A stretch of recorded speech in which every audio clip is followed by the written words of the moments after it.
भगवान श्री कृष्ण जब माता देवकी और पिता वसुदेव को कंस के चंगुल से छुड़ाने गए, तब उनकी उम्र 14 वर्ष थी।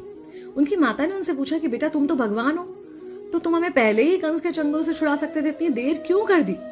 तो कृष्ण जी ने कहा, माता क्या पिछले जन्म में आपने मुझे 14 वर्ष का वनवास नहीं दिया था? माता हैरान रह गई, बोली ये क्या कह रहे हैं आप?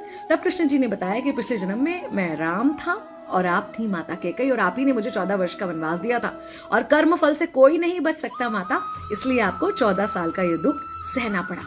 तब आश्चर्यचकित होते हुए माता ने पूछा, तो फिर यशोदा पिछले जन्म में कौन थी? कृष्ण जी ने बताया, वो थी माता कौशल्या, जो 14 साल तक अपने पुत्र से अलग रही थी। उन्होंने उस दुख को सहा था, इसलिए इस जन्म में 14 साल मैं उनके पास रहा और मेरे साथ रहने का, माता और पुत्र के प्रेम का सुख उन्हें मिला। कहने का मतलब यह है कि कर्म फल से ना उस युग में कोई बचा था, ना आज कोई बचेगा। खुद भगवान भी कर्म फल से नहीं